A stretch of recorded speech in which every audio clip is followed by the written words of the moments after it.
Hi, I'm Larry Lawson with the Florida Bureau of Paranormal Investigation, and I want to welcome you to Indian River Hauntings. Today we are at the historic Holstrom House and Farmstead, and I would like to invite all of you to join us tonight as we begin to investigate that beautiful and historic house. There's a lot of history in this house, and who better to tell us about it than the county historian and president of the Indian River Historical Society. So Ruth, can you tell us a little bit about the history of this wonderful house? Well, it goes a long ways back and even to Minnesota, and that's where Axel Holstrom and his family lived. He was a horticulturist on one of the big estates up there, and when his wife became ill and she eventually died up there, he needed to move to a warmer climate, and so he came to the Indian River area. When was this house completed? 1918.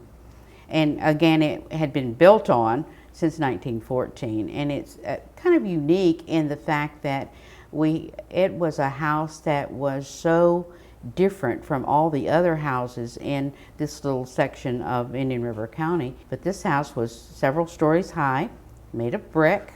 It had electricity, and a bathroom upstairs, which was unheard of back in those days, and it was considered a showplace. How long did Axel actually live in this house, and who lived here with him?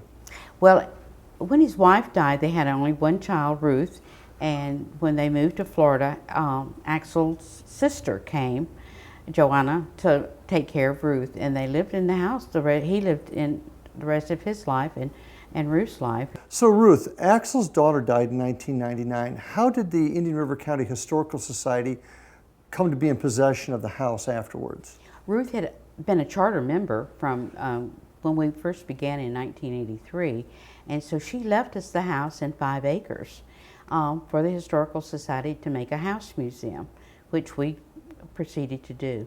And so that was in the early 2000s. We had an event here in the county about 2005. Did that have any effect on the house? Oh yes, in 2004 and 2005 we had major hurricanes, and the house was, the top of the house was shaken, and we had a crack all around the top. And of course everybody was in the same predicament with the hurricanes, and I was able to get FEMA dollars to restore the house. And we had planned on restoration anyway, and that just made us move our timetable up. Well, during that restoration, and did anything happen in particular that you can recall of interest? Well, during the time between Ruth's death and probate and we received the house, we had put a lot of the artifacts in an archival room, and then we had to find folks to put the house back together when the hurricanes hit. And so we finally got a contractor, and he had 2 young Hispanics that knew brickwork, and all the brick had to be reappointed. And I would bring them out donuts or things after lunch hour to make sure they were still working hard. And I came out one day, and the scaffolding was up on the south side, up to the 2nd story, but the young men were sitting on the porch eating their lunch. And I was talking to them, and I said, "How you guys doing?" And they said, "There's a man upstairs sitting on a bed." And I said, "Oh, no, there's no man in this house." And I was a little bit nervous because I was afraid they would just get up and leave. And we were having enough time as it was getting workers. So I said, "Come on, guys." And we went in the house and went upstairs and tiptoed maybe to that room and looked in. Of course, there was no one there. But those 2 men swore that man was sitting on that bed. It was Axel's room. It was Axel's room, and they didn't want to disturb him because they actually thought somebody was in there. Yes, and they had me pretty well convinced too by the time. And we have had, in Ruth's room, on the bed, we have had the sheets and all kind of ruffled up like somebody had sat on that bed. But it was Axel's room where these young men had seen the person. Fascinating. Well, thank you, Ruth. That was very interesting and very enlightening history of the house and the events that go on here. Thank you very much. Sounds like the history will continue. Thank you. It was on these very stairs here that our connection to the Holstrom house actually began. About 7 years ago, a friend and colleague of mine in law enforcement told me a story about responding to the building for a burglar alarm. As they got here, they came up the front porch and peered in the front window and saw a figure running up these stairs. They thought they had a burglary in progress going on. Once the deputies got access to the building, they went up these stairs to confront whoever it was they saw in the building. When they got to the top of the stairs and checked every room, they found nothing. After telling me the story, my friend said, "You need to investigate this building because there's something going on here." At that point, we made contact with the officials at the Indian River County Historical Society and got permission to conduct a paranormal investigation of the building. Once we did that first investigation, we got some amazing evidence, and it led to several more investigations after that. The night that Larry brought his team here was quite an experience for me. We came in, Larry set up all of his equipment with his team, and then we were all seated around this room, and I have to tell you that I was very skeptical as to what was about to happen. Larry explained to the group that he always got permission of the owner of the property to be here and to acknowledge, we wanted an acknowledgement from him that it was all right to be here. So Larry explained that to us. We turned off all the lights and we sat here in total darkness. And so Larry spoke up and said, "Axel, we're here because we're your friends and we want to visit your house and make it a friendly place for all of us. But in order to do that, I always get permission from the owner. And so I'm going to ask of you, could you please give us a sign to let us know that it's all right for you to be here?" Now, I don't know how long we sat. It seemed like an eternity, but in a little while, all of a sudden, we heard a noise that resembled someone tapping a crystal glass, and you heard this ding of the glass, and as it slowly died out, and there was nothing in this house that was crystal. And Larry just turned to the group and said, "Okay, guys, we can move ahead." But whenever that bell tingled, my hair stood out on the back of my head. It was very dramatic. And the guy that was sitting on the floor grabbed me by the leg and said, "Oh my God." So it was, from then on, I have been a believer and have seen a number of things that remove any doubt that I might have had. So I've been asked many times what a paranormal investigation is. In the context of our team, it's going into a building or a facility, a venue, to collect evidence to either prove or disprove whether or not supernatural, paranormal activity, if you will, is occurring in the building, in the venue. The concept of a paranormal investigation brings a sense of excitement to a lot of folks, maybe even fear. The truth of the matter is I equate it to a police stakeout. Many people look at that from the movies, very exciting, adrenaline pumping. The truth of the matter is you'll sit for hours and hours and hours and have approximately 30 seconds of gut-wrenching excitement or even something happening at all. Paranormal investigation's the same way. You continue on for hours and hours and get nothing, and then suddenly out of nowhere an event occurs and you have to be ready to record it. At that point, we'll look at the evidence and try to first disprove it. In other words, did it really occur? Did something natural happen? Was it man-made? Once we've determined nothing else could have made that event happen, it may very well be paranormal. How do we set up an investigation? Well, the first thing we do is take a look at the property. We know a bit of the history, when it was built, who lived there, those types of things. Not necessarily what occurred, just the basics of the property. And then we come in, set up our equipment, and divide up our teams into different areas using that equipment to collect this evidence. And then after the end of the investigation, we take the evidence, we review it, and if we have something there, try to determine whether or not it's real, man-made, or natural. And if we can't prove that it's man-made or natural, then we'll look at it as possibly paranormal.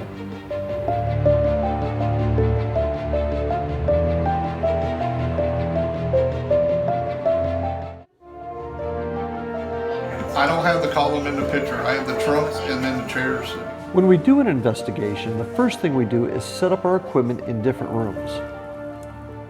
This piece of equipment is known as an EDI Plus. It's a very specific piece of equipment, probably one of my favorites. And it does a couple of things. It records vibration, so footsteps. It also records temperature, barometric pressure, and humidity. Why is all that important? Because while we gather information, gather data, we're trying to find out when things occur. And if it's happening in certain periods when the humidity is the same, temperature's the same, things like that, it gives us important data to work with. The most important part about this is the SD card.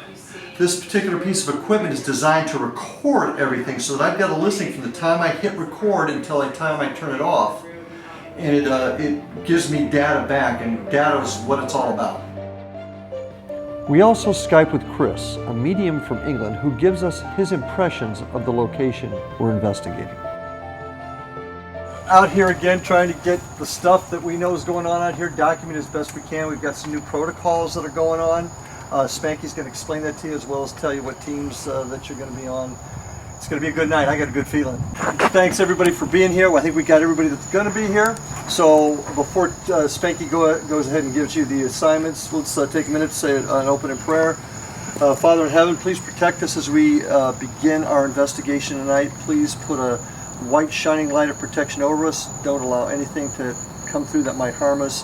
Please help us act in a respectful way that will help us communicate and gather the information that we need. Protect us during this time. In your name we pray. Amen. Amen. Okay. Okay, guys, so we're about ready to go. Spanky, you got the floor. Okay.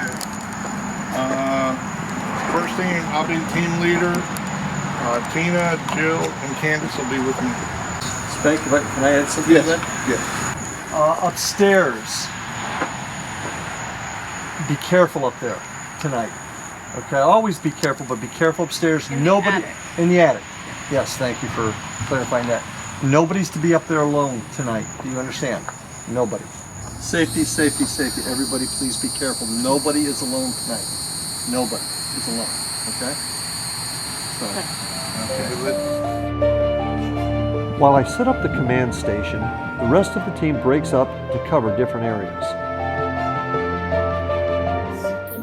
That's when we started to get activity. The land of the Holstrom house. And we just want to speak to anybody who might be over here that may have lived on or in this property or worked here. Mark has got some dowsing rods that, as we ask questions, if you would answer yes by crossing rods, no by opening them up.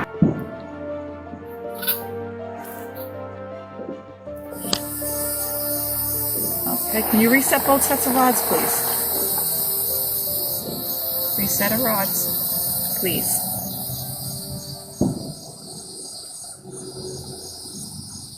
My right side feels very heavy.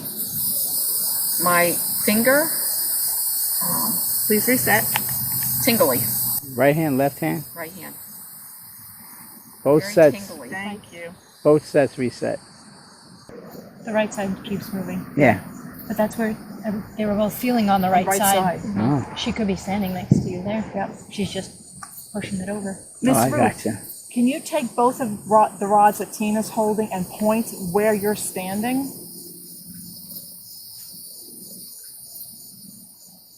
Okay, take them both and point them so I know. Okay, straighten the rods for me, Miss Ruth. Thank you. Appreciate it. Straighten the other one.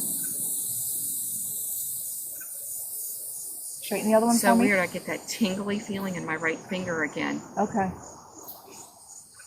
Okay. Tina, turn in a different direction, and we're going to ask, well, if she's standing that way, you need to go the other way. Stand to your left. Like point that way. Point that way. Could you please point both rods in the direction that you're standing? It's just to verify that we're getting these answers correctly. Can you take the other rod and do the same? Both rods are going to the right.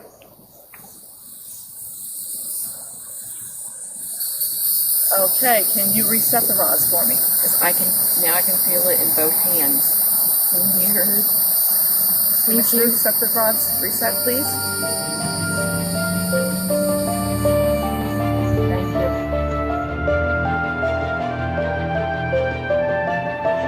Thank you. would you like us to stop asking you questions tonight?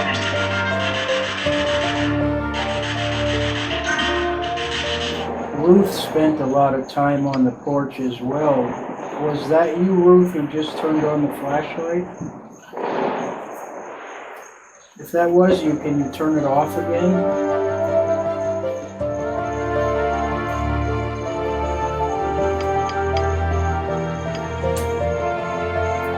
But I've been seeing strange stuff here, and I've been particularly seeing some strange things here.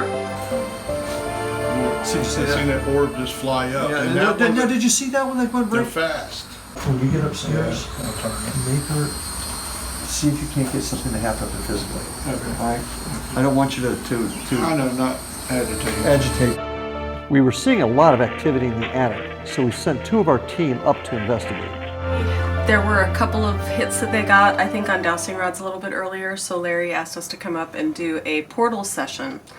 And the portal is new to us. It's actually one that we put together, and it's kind of an extension of a standard SB7 ghost box.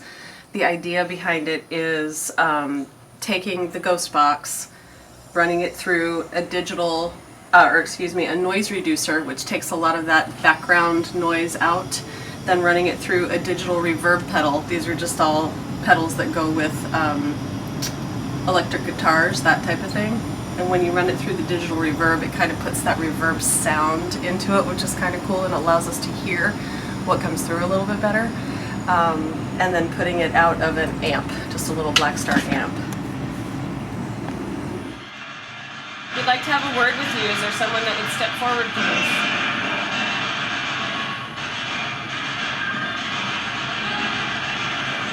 Has someone in this house angered you? Thank you. We use dowsing rods. When held loosely, they can move towards each other or away in answer to questions asked by our team. Has our presence angered you? Okay, thank you. Please straighten the rods. Has one of your relatives angered you?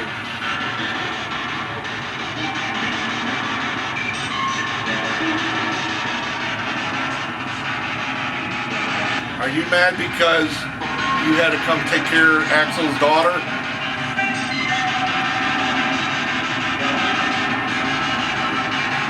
Okay, thank you.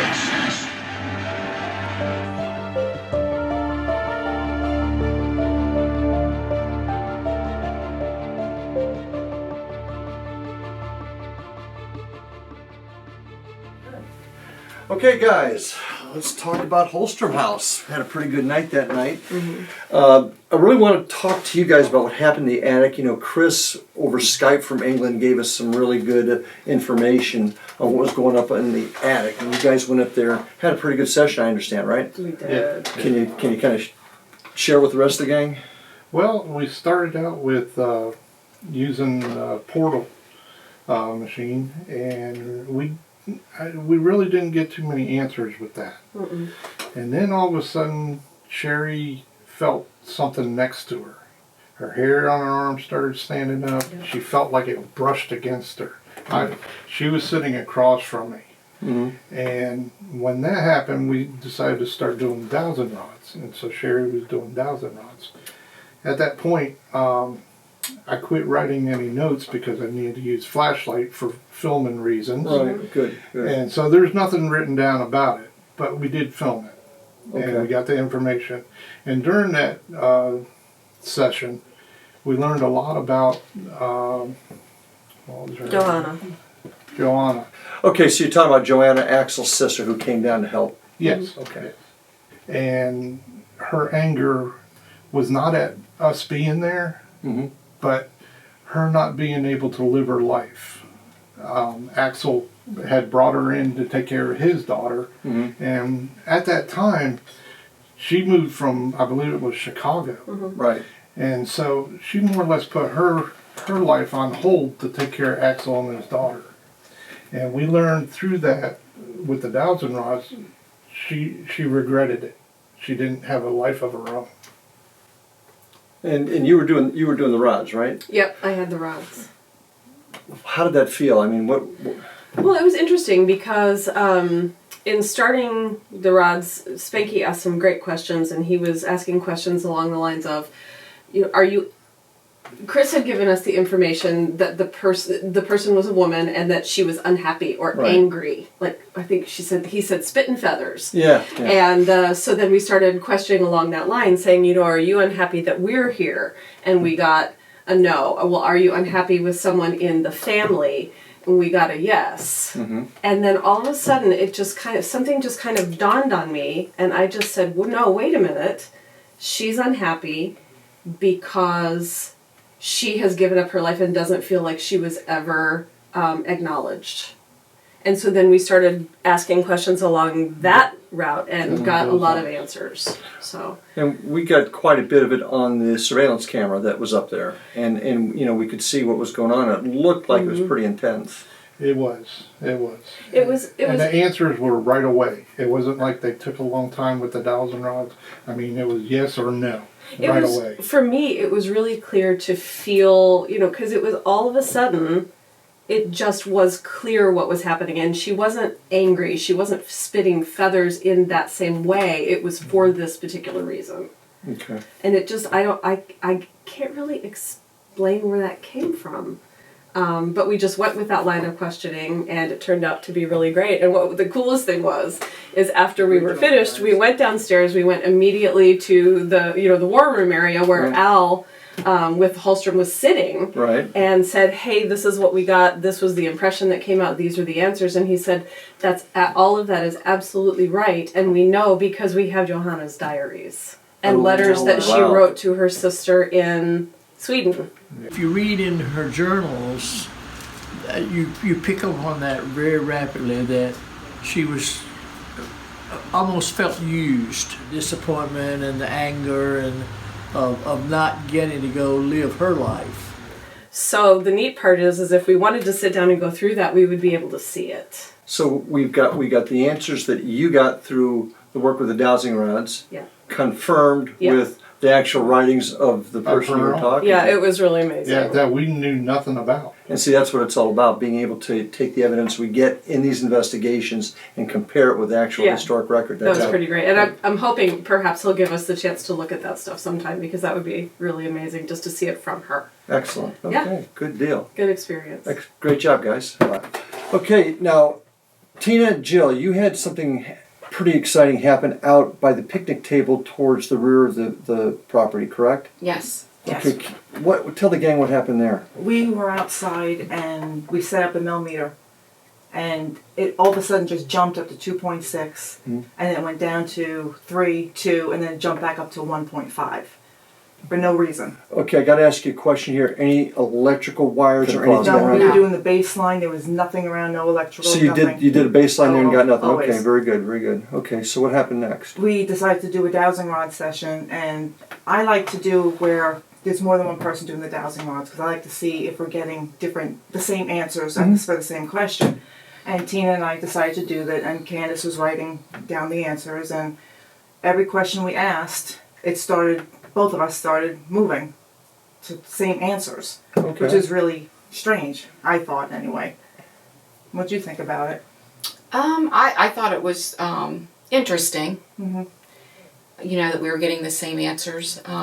So just so that I'm clear, the one question both your rods answered at the same way. Yes. And then as we went on with the questioning, one of the questions we asked was, we got Ruth that came through. Ruth being? The Holstrom. Yes. Ruth Holstrom's Axel's daughter, who lived there till she died. Yes. Okay. And we had asked, she specifically wanted to talk to me through the rods. Really? Mm-hmm. Would you prefer to talk to Tina other than me?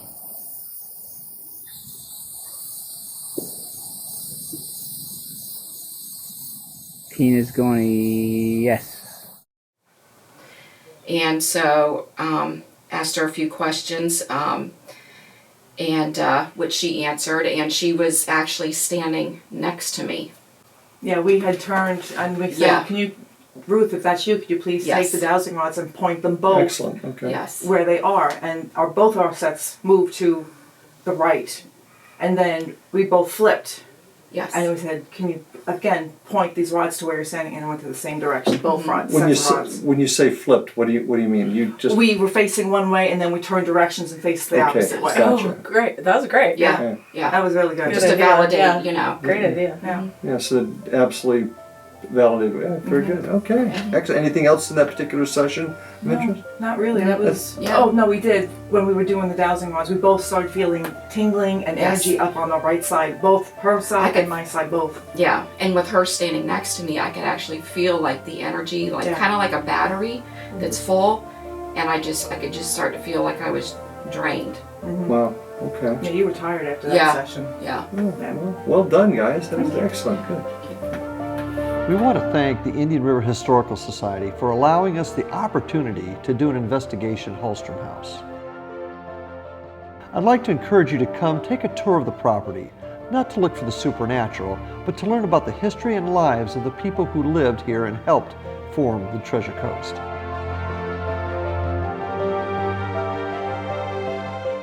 Please join us next time when we visit Waldo Sexton's homestead. We'll discover some unknown family history and what goes on after the sun goes down.